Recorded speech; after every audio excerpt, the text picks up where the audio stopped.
Hi,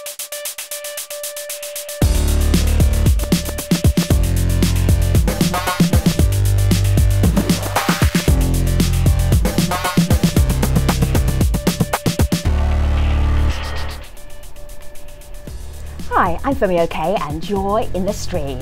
Today, telling the stories of humans one photo at a time. We'll look at how one New York photo blog turned into a global phenomenon.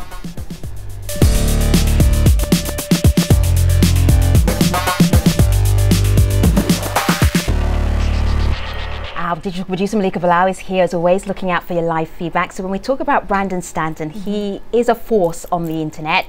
The internet kind of is like, that's his home, that's where he plays. What is our online audience saying about him? Well, that's perfect for our online audience. Yeah. Well, I think one of the biggest things about HONY, Humans of New York, Brandon's blog, is that it is set in New York, which is a very international city, and that kind of speaks to the international appeal that he has, especially among our audience, who are sending us tweets like these. Taylor on Twitter says, HONY, the acronym for Humans of New York, helps shed light on our similarities. Tiny stories of diverse human struggles tie us together as one people. Now, for those of you at home, we want to hear what you think as well, so send us your questions and your comments with hashtag AJStream. And Twitter isn't the only way that you can be part of the show. You can also go to stream.aljazeera.com/stories and record a comment. It's really easy to do. You record a video in 3 very easy steps. You allow your computer to do that, and then you can actually speak to us like I am right now. This is not a very good video, though, I have to say, and you too could be in the stream.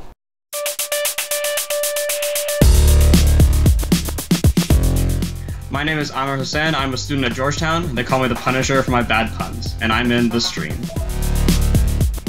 Connecting people around the world through a photo blog. That's what photographer Brandon Stanton has managed to do with the website Humans of New York. For 3 years, Stanton has been capturing the image, stories and diversity of everyday New Yorkers for one of the most famous photo blogs on the internet. The site features more than 4,000 portraits and boasts a social media following of almost 2 million. The concept has evolved into a global phenomenon, with the Humans of format being replicated by hundreds of photographers. So what is it about Brandon's photos that's inspired a global movement? So joining us from New York to tell us, Brandon Stanton. His photographs and writing have recently been published in a new book that shares the same name as his blog, Humans of New York. Brandon, it's great to have you here in the stream. Thank you very much. And here also to be part of the conversation, we have a group of photographers from around the world, all inspired by Brandon's Humans of concept. Via Skype and Google Plus, we have Eris Kaganovich from Humans of Tel Aviv, Deborah Barrow from Humans of Amsterdam, and John Apted from Humans of the Fiji Islands. So Humans, welcome to the stream. It's great to have you all here. Thank you. Going to start. Hi, Femi. Thank you Hello, so much. everybody. It's great to have you here as part of that conversation. So, Brandon, starting off with you. You went to the University of Georgia. What was the original plan? What were you going to do? At Georgia, my original plan was to study history, and then I somehow fell into trading bonds in Chicago, and then I fell into photography. So it's kind of a process of, you know, diverging from the original plan my whole life. So, go ahead. I want to give people some hope here, because when you did your TEDx talk at Columbia College, you actually revealed a plaque at Georgia University. It was a plaque to how good a scholar you were.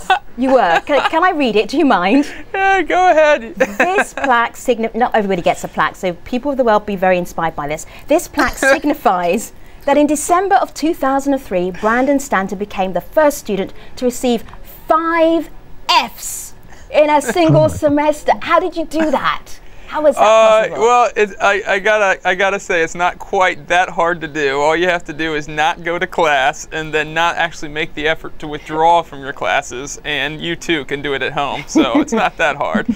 I didn't realize you were going to find that. That's pretty funny. There is something special about what you do with your photography. You kind of explained how you started doing as a history major, and then you traded bonds, and then you kind of fell into photography. Right. Well. Yeah, go on. I actually started photographing. I didn't start, and that's kind of the interesting thing about Humans of New York. And if there's anything inspiring about the story, It's that, you know, I just had this book come out, and it's a #1 New York Times bestseller, and I've only been photographing for, you know, slightly over 3 years. So, you know, I think that's one of the really exciting things about the world we live in today, because of the connectivity, which I think you guys demonstrate really well on your show. You know, with the pace of things, with how fast you can find people to follow your work, you know, the length of a career can be really, really shortened and condensed. So the fact that I could go from, you know, having, you know, 0 photography experience to having 2 million people looking at my photography every day in just over 3 years, I think it's really encouraging for people who are in jobs they might not want to be doing, or, you know, don't even really want to know what they want to do with their lives. That once you do decide, you can move very quickly with your ideas. And Brandon, it is encouraging, especially for our audience members. And the #1 question that I'm seeing online that people are asking, it looks like this one. Dreamer tweets in, what inspired the idea behind the blog?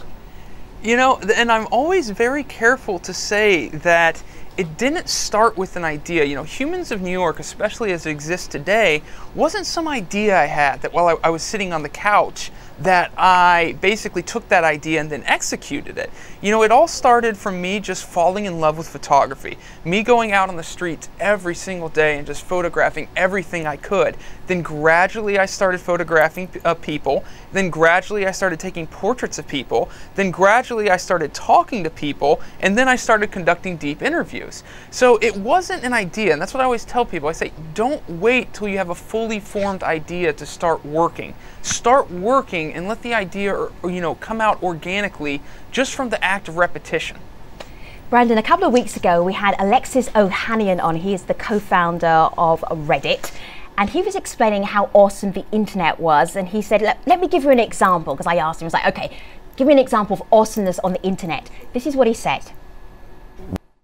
We are still seeing the full extent of what the internet can do to allow people to reach that maximum potential for awesome and be successful however they see fit. And one of my favorites is a guy who couldn't even finish the University of Georgia, and he failed out, he bounced around some jobs, moved to New York, had no business doing any photography, but he picked up a camera. All his friends said he was crazy. Yeah. He sucked at first. Sucking is the first step to being sort of good at something, good Adventure Time quote. And he got better, he crafted it, he worked so hard on it. And a few years later, he ends up being one of the most viewed photographers in the world. What's his name? Humans of New York. Oh Brandon my goodness! Stanton. I never can watch that clip enough. I was so shocked when he said your name. I was like, really? So you sucked at first. This is not my description of you. And no, it's perfectly accurate. Yeah. Tell me how sucky your photographs were then, the first few. I mean, here's the thing about when I first started. You know, I wasn't very skilled, but what I lacked in skill, I made up for in dedication. I used to go out and photograph for 8 hours a day. I remember a year and a half into when I started photographing, I took my camera in to be repaired, and they said I'd taken 200,000 photos. So I mean, some of my best photography came from the early days when I had absolutely no experience, just because I was working so hard at it and putting myself in the position to succeed so many times that just by walking, you know, tens of miles every week, you know, through the streets, I would run across amazing things that all I had to do was capture them.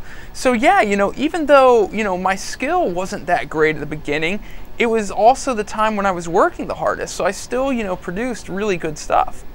Well, Brandon, I want to go straight to our Google Plus Hangout because we have photographers there who are waiting to chat with you. Erez, let's go straight to you. Hey, what's up? How are you doing? Hey, Erez, how are you doing? It's good to see you, man. Yeah, you too. First of all, I've got to tell you that Brandon is an amazing guy. And when I started my Humans of Tel Aviv page, it was the 3rd page after Humans of New York. And he was such an amazing guy when he saw a couple of pictures of mine and he decided to share them on his blog. And suddenly, you know, I wake up one morning and I see like I have 4,000 followers. I was like, hey, wow, what's going on here? And it was all because he decided to share, and this is to show how genuine this guy is. And oh, thank you. I gotta say, Erez, doing this. Yeah, go ahead. Go ahead. No. You can go on. Well, I was gonna say, you know, one I'm thing. Saying that. All right, I'm going to be traffic cop for this conversation. Yeah, so we keep Brandon, getting crossed up. You start, and then Erez, okay. you pick up. Well, I was gonna say to Erez, he has got a huge fan in my girlfriend. She was always the one in the very beginning that would be tugging on my shoulder, say like, look what Erez put up. But you know, she absolutely loved his photos, and I love them too. But yeah, she was always whispered in my ear like, you need to check out, you know, Tel Aviv again today and Tel Aviv again today. And wow. she still looks at your blog quite a bit, as I do too. And yeah, so she is definitely your biggest fan. This is Erez, what's your question for Brandon? I'm gonna say, Jess, this is a great opportunity to say thank you and send my regards to Susie the dog, which I also started following because of you. Thank you very much. Susie just got out of surgery, but she's doing okay. Seriously, but my question is, you know, it's so hard to wake up every morning. You're doing this for almost 2.5 years. You wake up in the morning, you go to the streets, you go for, for 8 hours to take in pictures. And when you approach people, you have to be genuine. You have to come with a smile. Because if you're not genuine and you don't really want to listen to people, people will not open up to you. So how can you do that for 2.5 years, 24/7? Right. You know, that's a great question, because I think you really kind of hit on, you know, the one thing that I decided, you know, very early is that no matter how big Humans of New York got, I was going to base my pride not on the amount of fans I had, not on how well the book was doing, but how hard I worked. And, you know, that means getting up and doing it every single day. You know, even before anybody was paying attention, I treated it like a job. And, you know, I always compare it to something like long distance running, where it's just like, you know, if you take a day off, it's that much easier to take the next day off. And if you take 2 days off, it's that much easier to take the third day off. So what I try to do is I just try to have no 0 days. You know, even if I don't feel like at all going out, I'm tired, I still go out and I start, you know, going through the motions. You know, you can't control the amount of content you get in any given day, but you can control the process. You can control if you approach a few people. Go ahead. This is exactly what happened, you know, when you walk like for 8 hours a day and you're getting frustrated because sometimes you can walk all day long and you don't have even a single frame. And then you're going back home and you're so frustrated. So how do you get the energy to wake up in the next morning and to say, hey, I'm going to do this all over again? Well, you know, I wouldn't say that I could walk around for 8 hours and not find, you know, one good frame. Because, you know, especially as Humans of New York has evolved, it's become, you know, much less about the image and much more about the story behind the image. Whereas when I first started, I used to really, really value the image itself. Whereas now, I almost take more pride in finding a very normal, unassuming looking person and then drawing this amazing story out of them. Brandon, I want to ask you about your process, because we're halfway through the show. The show is flying by. And did you take pictures today? Brandon, did you take some photographs today?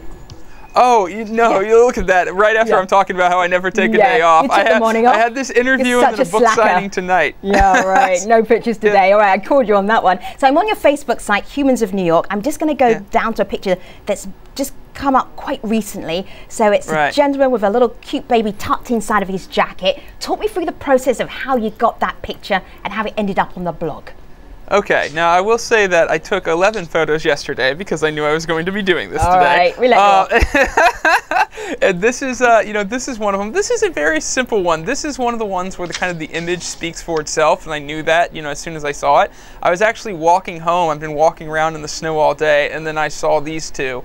And you know, this one was a little easier because he had heard of the blog. But what I would do is I just kind of walk up to them. You know, and as Erez said, I try to be as genuine as possible. I say, you know, do you mind if I take your photo? And if they say yes, that's all I say. I don't even explain the blog. But if they kind of hesitate a little bit, I say, you know, I run a popular photo blog called Humans of New York. Sometimes I'll take my iPhone out and show it to them. And, you know, one thing that, you know, helps me is that I'm perfectly fine with them saying no. You know, if they say no, it doesn't kind of, you know, throw me off my game or anything. I just kind of view that as part of the process, and then I move on to the next person. And I'm going to read for people who can't actually read what you wrote. The copy here, it says, look at this two-headed mutant I found on Park Avenue. And as you say, it's the copy. I love your pictures, but I don't actually love them until I read the copy, and then that completes the whole story for me. Malika. Well, it's reading that copy, I think, that resonates with so many people. Noor on Twitter says, Humans of New York photos capture strangers' humanity, and they allow people to stop and stare from a distance and read their stories and relate. No, I want to go back to our hangout now because there's lots of questions in there. John from the Fiji Islands. John, go ahead. Hi there, Brandon. Hi, John. I'm probably one of the biggest contrast to your blog in New York, and first I'd like to thank you for the inspiration. The Humans pages are as much about the photos and the captions as they are about the social interaction, the likes you get, the comments you get, and I'm interested in how you deal with the commentary. I personally get a lot of positive comments on the subjects in the photos, and I know you do as well, but sometimes you get trolls and people who make comments that are not necessarily happy, and I'm just wondering how you deal with it. I find it a challenge with my small scope, my small following. Okay, a big page like question. yours. Let's get Brandon to answer that one. Thanks, John. Go ahead, Brandon. Yeah, that is a good question. It's obviously something I think about a lot.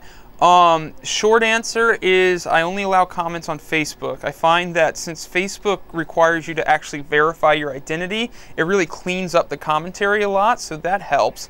I have moderators that kind of monitor the comments because I don't have time just to kind of remove spam and anything really mean or negative. We try to get out there as soon as possible. But, the larger, more intangible thing is that I try to create a culture myself by being respectful of the subjects and being kind towards them. And I think what happens is that when you create a precedent of being kind and respectful to the people you photograph, what you have is a situation where people who are looking to make fun of somebody, they come and they get bored. They find that this is not their group of people, and then they move on. So it's kind of hard to explain exactly how to do that, but I think we now have a kind of self-regulating culture that kind of keeps the commentary clean. So I'm looking at the book because the book has 400 pictures in it. I'm just going to tilt it so we get a really good shot here. 400 pictures, and 75 of them are brand new. How did you decide what to take off the internet and put in your book, Brandon? It wasn't that hard for me. I've got my personal favorites.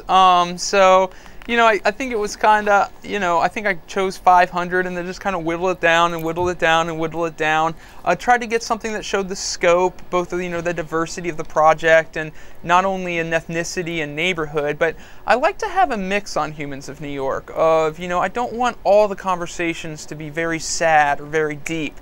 I want some lighthearted stuff. And so, I tried to include that mix in the book, I'd say. Well, you mentioned wanting lighthearted stuff. There's a question here from someone else who has a blog that's inspired by yours. It's in the form of a video comment. Have a listen to this, Brandon. Hello, Brandon. My name is Yao Baini, and I'm the face behind Humans of Accra. I just want to say thank you very much for making Humans of New York, because it's been an inspiration to us who visit your blog every day. I want to ask one question. Do you sometimes come across sensitive stories that you feel would make the subject vulnerable when you post them? And if you do, what do you do about it, or how do you go about it? So, Brandon? That's a great question. All the time, really. In fact, I think it's kind of amazing to people on Humans of New York how open people are and how vulnerable they are when they're talking to me. What I always try to do, I really value when people are honest, and I really value when people make themselves vulnerable. But if they have made themselves vulnerable to me, I tell them, I say, this is the story I want to share, this is how I'm sharing it, and I just want to make sure that 2 million people are going to be looking at this, and is this something that you are okay with? And almost always they say yes. I'm careful to, I don't want to indict anyone on Humans of New York. I'm careful, if people... I don't want to catch it. If I catch somebody, doing something wrong or something like that, I won't put that on there, because I had a few lessons very early on about how kind of mob justice kind of emerges in social media. So I always said that, I'm never going to put somebody on Humans of New York for the purpose of being judged in a negative way. So that's the one thing I try to avoid. But if somebody's being like very honest or vulnerable, that I try to include. I was on your Twitter page just earlier on this morning, and Joe Miser, this is what you put up, you retweeted this. Joe Miser says, so the Humans of New York guy runs around Manhattan primarily asking pretty girls about their dead relatives, right? He must. do you have a work? Making me laugh here. Do you have a way of deciding? Okay, well, I did a lot of stories like that yesterday. I can't do a cancer story today. Let me look for a cute dog or something. Are you curating as you're taking pictures? I mean, it's not that structured, but I do have kind of a feel for it. For example, I'm sure when that guy tweeted that a couple weeks ago, and I'm sure at the time there had been a string of photos where I'd had conversations with apparently females, and I asked them, who influenced you the most in your life? And then they'll say, and then I'll ask, tell me stories about how they influenced you.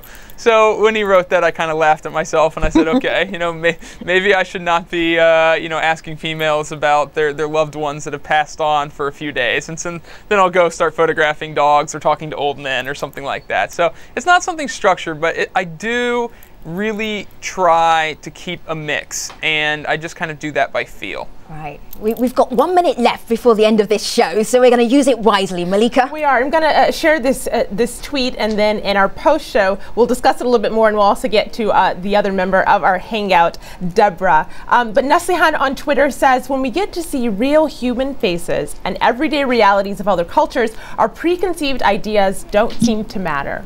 So we are going to be carrying on our conversation with Brandon Stanton. He is the creator and the photographer behind Humans of New York, and we're going to the post show with him at stream.aljazeera.com. So if you're not there already, good time to log on right now. But before we get there, here's Malika with a look at some of the other stories the stream is following.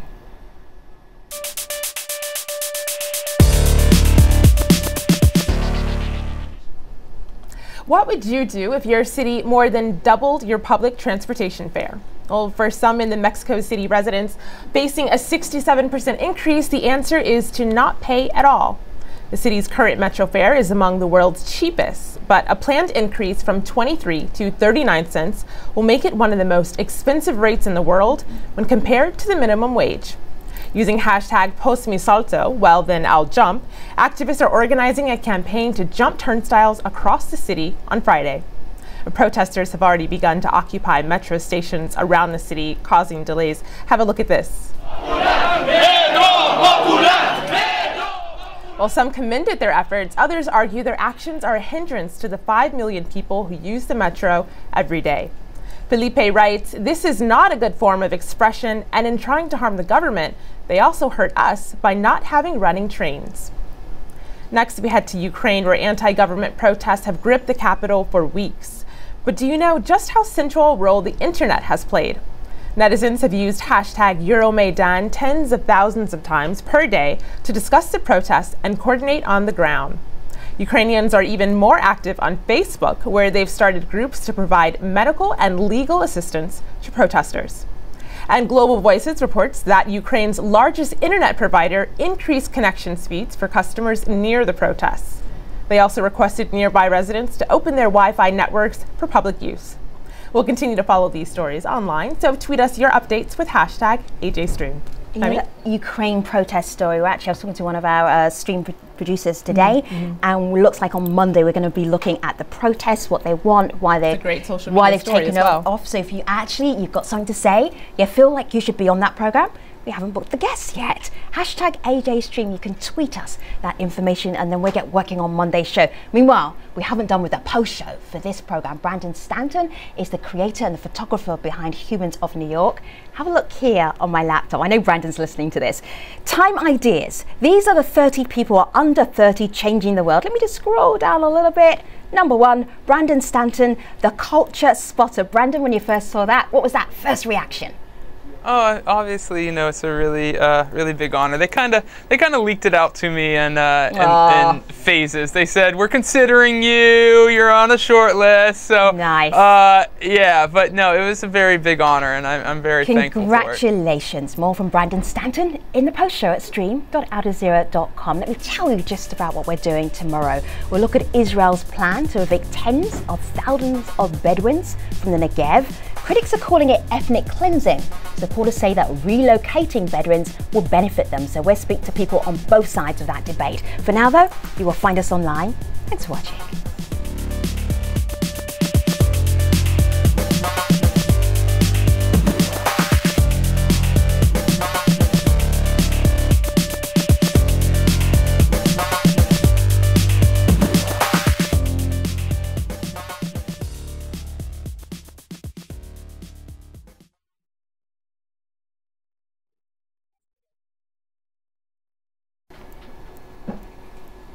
Hello again, this is the Stream's online post show. We're talking to Brandon Stanton, the photographer and creator of the popular photo blog Humans of New York. So let's get right back to that conversation. We were just saying how awesome you were, Brandon. Well, not me, time.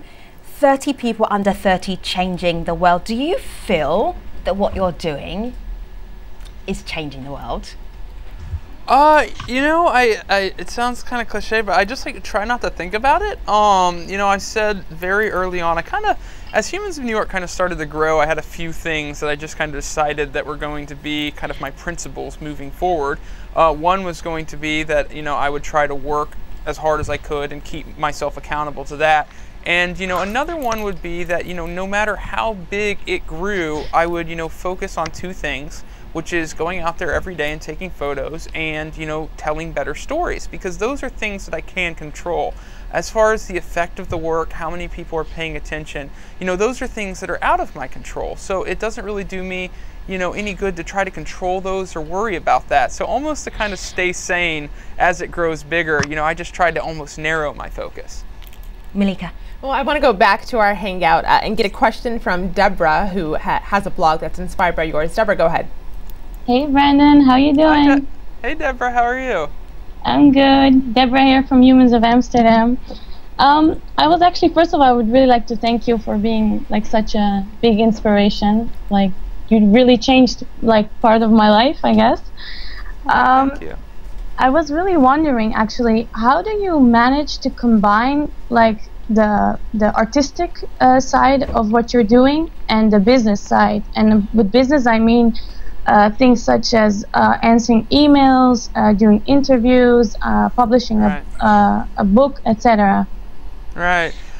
Well, you know, the short answer is that I kind of focus on the artistic side and neglect the business side. Okay. You know, I'm horrible about answering emails. You know, people are always offering me things and pitching me things and stuff like that, and I just, you know, I just kind of, the only thing that I'm absolutely 100%, you know, good about doing is going out and doing my work and, you know, not letting my audience down. So, you know, first of all, I by far put my priority on taking the photos. And it's been that way since the very beginning, because it was, you know, it wasn't until, you know, 2 years went by that I got any money at all from Humans of New York. And that was, you know, through the book.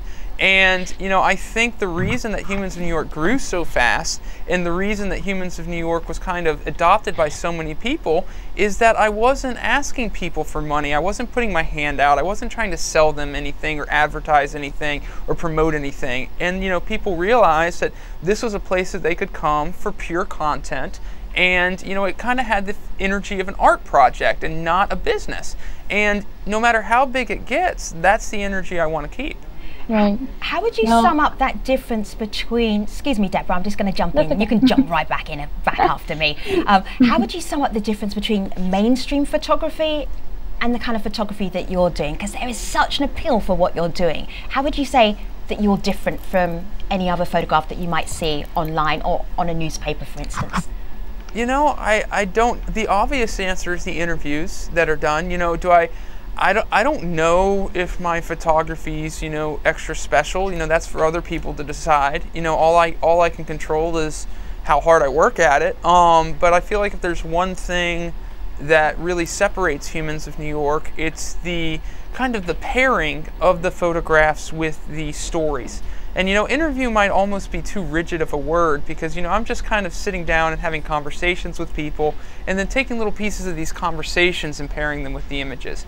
So, I mean, if there was anything that really kind of set it apart from most photography, I think it would be that. And Deborah, sorry, I bumped into you, so you can jump back in and did you have something else you wanted to ask Brandon about? No, because I still think that I totally understand him, because I'm the same. I love the creative part, and I love to create things, and I love to search for that specific story. But I feel right now, I've been doing it for 1 year, and I'm getting confronted with that side, that people actually wanting something from me more than photos, more than stories. They actually they want to interview me, and they want to actually talk with me, and suddenly I actually need to have a story, and I need to also deal with that business side more or less, and then that's not really me. So right. It was why I was so interested, because Brandon managed really well doing that, in my opinion. Deborah, that's the beautiful thing about social media. Like 10 years ago, you would have had to have been so much more focused on that stuff, because there's no way anybody would have ever seen your photographs unless you did this interview, or you met this person at a party, or you signed this deal. But you know, social media has set up these platforms so where somebody who wants to do nothing but focus on photography can develop this huge audience just through word of mouth. And you know, that's so all I did was, you know, I was extremely narrowly, and I almost take a pride from not answering emails from, you know, advertising agencies and big corporations. I mean, you know, I'll get back to them, but it's just like, you know, that's not why I'm here. You know, that's not what the work's about. That's not what got me here. The people that I can never let down is my audience. You know, and those are the people. If it comes down to, you know, turning down X amount of dollars to do a speech somewhere, or going out and finding 4 photos every day for my audience for free, I'm always going to choose my audience. You know, Brandon, I'm picking up on something you said. You said social media has set up platforms, and I think one of the things that I'm noticing online is that as part of that platform, you're allowing people from various different countries to get a view into what life in New York is like. So I want to take us across the world to Iran. When you took a trip there last year to Tehran, I pulled up on my page here some of your pictures from there. My favorite is the cab driver you met, who actually lived on your street in Georgia. And some of the tweets from that visit, you saw people saying things like, these are not the images that come to mind when you think Iran. Someone else tweets, check out Humans of New York. They're in Iran. They're taking some smashing photos or breaking down stereotypes. Talk to us about that trip and the thinking behind it and what you learned. You know, going to Iran, I still think was, you know, kind of perhaps the accomplishment in life that I'm most proud of. It was just kind of done on a whim. I had no idea, you know, how well it was going to go. I went over there as a tourist. You know, it took some time. It took a couple months to secure my visa. And when I got over there, Americans are not allowed to go to Iran without a guide, so I had a full-time guide.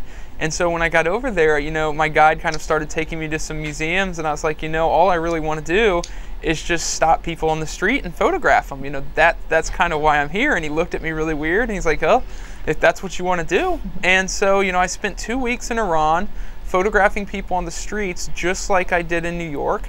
And the result was, I think, you know, a very rare and, you know, very special collection of photographs. And I'm still very proud of it. We're looking at some of the pictures right now. I've got to tell you that. Yeah, go ahead. Let me just ask about the Iran picture. There's one. It's really important, because I have to say, because as Israeli, as a person who lives in Tel Aviv, this is the true essence of Humans of New York and Humans of Project, because I never saw the true faces of Iranians. And suddenly, you know, from my computer in Tel Aviv, I actually started to see the Iranian culture.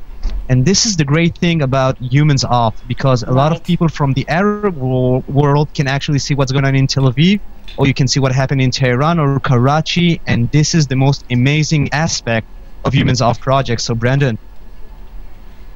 I don't think Brandon's head is going to get out of the studio. I'm going to show him one more picture. It's going to be so big. Just on that note, can I just ask Brandon one question? Yeah, go Brandon, ahead. I've always been curious about how you feel about the rest of us. Whether you call us spin-offs or copycats or part of of a global humans project, or how do you feel when you see each new Humans page springing up in different cities around the world? Well, yeah, you know, and it all kinds of goes back to, you know, what I feel like I can contribute and what I feel like I can do about it. You know, obviously it's very flattering, and the work's being done is amazing. I've seen the photos on all of your blogs. I think they're all great. Erez, always good. Deborah, you've been doing great work, especially lately, and John, I've seen yours, and they're fantastic.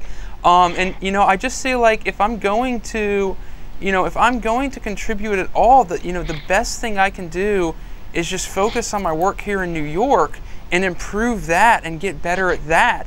And if it's going to, you know, contribute or lead in any way, it'll just be from kind of focusing on my own work and improving it, because honestly it's just kind of intimidating. It's like, oh, you know, a movement started and I was just like, oh wow, you know, well, I better get back up and photograph, you know what I mean? So, you know, it's very flattering, and you all do wonderful work, and you know, I'm humbled by it, and I'm amazed by it. And you know, I just feel like if I'm going to contribute at all to your work or somebody else's work, you know, the best thing that I can do is just get better myself, because, you know, I'm still figuring out how to do this. Essentially, what I'm asking is, do you mind at all that we all exist and we use your concept in our parts of the world? I think my agent and my publisher are a lot more worried about it than I am. You know, that was a truly honest answer, and I love that answer. So basically what we're saying, John, you're so pushy, but basically what we're saying is he loves your work, and that's where we should leave it, I think. Basically you have a brand, whether you like it or not. I'm a lawyer by profession. Yeah, I know, you're just pushing your luck here. I wanted to show you a picture. This is, Malika has a favorite picture from your Iran pictures. My favorite picture was this gentleman here. It says, I was walking in a blizzard on a mountaintop several thousand feet above Tehran when this guy shouts, I love your Facebook page. Brandon, that's nuts, right? Out of anywhere you could be in the world where you can't even access Facebook easily in Iran, someone is following Hony. Yeah, no, it's so cool. In fact, there's the effect of Hony in Iran has just been amazing to me. We have over 50,000 Facebook fans there, and Facebook is banned in Iran. And Rouhani, the current Iranian president, even used a Humans of New York picture in his campaign video. Whoa. So, yeah, it was so neat, right? Yeah. And so that picture you just referenced was taken on my last day in Iran, and it shows you just how viral it went inside the country just for the 2 weeks I was there. Yeah. That on the last day I got recognized. So yeah, it was very interesting. Does that change how you photograph now that you're actually becoming quite well known yourself, that you're not going up as this anonymous photographer, that people are just as likely to say, hey Brandon, take a picture with me? You know, it happens, and I will say that sometimes it does affect the interview. I mean, obviously it doesn't affect the photo that much, but sometimes it affects the interview when people are very conscious of exactly where the photo is going and they've had time to think about it. So I will say that sometimes it affects the interview when people have heard of Humans of New York and it's kind of harder to get honest, off-the-cuff answers. But then other times people are big fans of the site, and I still feel like I'm having a very genuine kind of open conversation. All right, Malika. Well, Brandon, of course, you often stay behind the lens, but I wanted to show our audience and everyone else who's watching what a fan of yours did. I pulled up on my screen here a puppet version of you, showing you in front of the camera. But I also want to end with this Facebook comment from Lori, who sums up what many community members are saying. Your pictures are extraordinarily sensitive portraits. They combine a fine eye for fashion, color, and composition with a strong compassion and respect for diversity. It really does take all kinds to make a world, and Hony manages to demonstrate that visually. Do you know, Brandon, we tried to get you to come to DC and you said no because you had to take pictures. So we knew you were really, really, really dedicated. Other than today, because you're kind of working but not taking pictures. When the holiday season comes up, are you planning any time off? Do you really, really go out, even when you're celebrating a holiday, and take pictures? All right, for the first time, I'm trying to, let myself go a little bit. I worked the last 2 years, I worked on all the holidays, but this year I am going to go home to Georgia for 4 days, but that means I'm going to work 2 shifts the 4 days before that. You guys will never know I'm gone. I'm going to work extra hard to still have 4 or 5 posts go up every single day. Yeah. He's Brandon Stanton. He's the creator and the photographer behind Humans of New York. Thank you, Brandon, for being part of our conversation today. Thank you to Erez, to Deborah, to John as well. It's been a pleasure. So, What are we doing next? Well, on the next show, we look at Israel's plan to evict tens of thousands of Bedouins from the Negev. Critics are calling it ethnic cleansing, while supporters say relocating Bedouins will benefit them. We will speak to people on both sides of that argument. Thanks for watching. As always, we'll be online. Take care.